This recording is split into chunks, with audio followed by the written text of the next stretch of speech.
casona Velarde Álvarez es uno de los ejemplos más importantes de arquitectura civil en la ciudad de Huamanga y su historia está íntimamente ligada al proceso de evolución de la ciudad. Su primera construcción coincide con la etapa de fundación española, aunque las referencias documentales más antiguas remontan a 1725, siendo propiedad de Domingo López del Pozo, primer marqués de Mozobamba. En 1867 figura como nuevo propietario del inmueble Bas Yuguet y años después la hija del señor Yuguet contrajo matrimonio con Francisco Velarde Álvarez Rivera y desde entonces la casona es conocida como la casona Velarde Álvarez. La casona en su última etapa pasó a ser propiedad de la Universidad Nacional de San Cristóbal de Huamanga, quien la cedió a la Escuela de Bellas Artes para establecer allí su sede. El intenso uso condujo al inmueble a un estado de ruina y a su declaración como inhabitable en 1998. En 1999, coincidiendo con el inicio del plan de rehabilitación integral del centro histórico de Huamanga, el rector de la Universidad San Cristóbal de Huamanga de entonces, ingeniero César Cruz Carvajal, solicitó el apoyo de la Agencia Española de Cooperación Internacional para restaurar la casona Velarde Álvarez y adecuarla para uso cultural. La casa es de tipo sevillano. La fachada principal da a la Plaza Mayor, presenta en el primer nivel una galería con arcos de piedra sillar propios de la localidad y se extiende a lo largo de 41 metros y está conformada por 11 arcos de medio punto soportados por 12 pilares del mismo material. En el segundo nivel podemos observar una galería con balaustres de madera.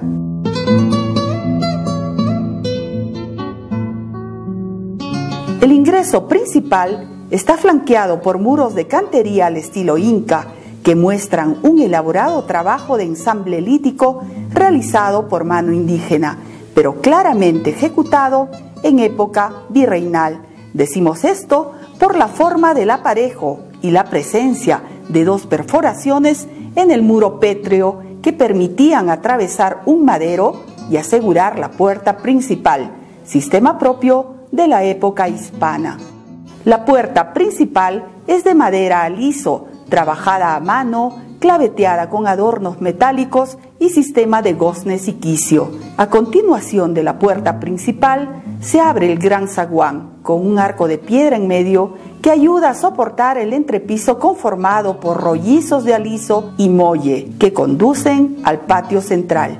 El patio principal muestra un piso empedrado con algunos senderos de circulación hechos con lajas de piedra rectangulares y canales igualmente de piedra para la evacuación de las aguas de lluvia. Las columnas que podemos apreciar al interior y que dan hacia el patio son de material mixto, bases y capiteles de piedra chejo con fustes de adobe. Los capiteles presentan relieves tallados de felinos y reptiles. En la parte central del patio antiguamente se apreciaba una escultura de piedra que era un simio con golillo sentado sobre un pedestal. Esa misma escultura nosotros la podemos apreciar en este lado de la casona.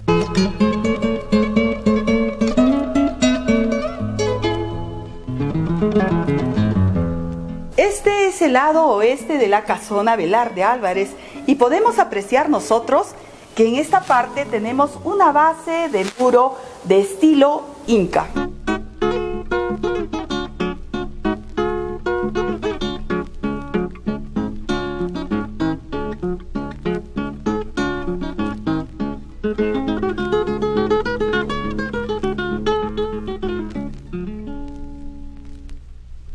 Se sube al segundo piso por unas amplias graderías de piedra labrada. En este nivel tenemos un amplio corredor con columnas de madera con bases de piedra tallada. La piedra local utilizada es de tipo volcánico y de color gris y se le denomina chejo. Es de fácil labrado, lo que permite crear relieves que representan elementos naturales de la zona. Uno de ellos es la típica base cúbica con talla que simula 4 pétalos de flor.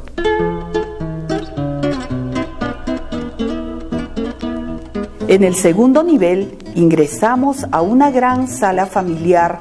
Al lado oriental se ubica el comedor, logrado identificar por la presencia de una alacena de madera empotrada en el muro.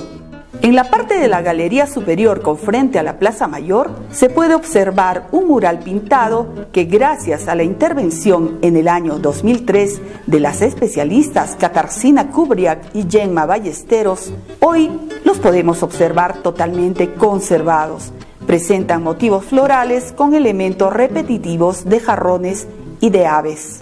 En el momento de la reconstrucción, este lado norte estaba totalmente en ruinas y se planteó la construcción de un auditorium en el primer nivel y en el segundo nivel una cafetería para complementar de esta manera la funcionalidad del centro cultural conforme a programa arquitectónico de uso.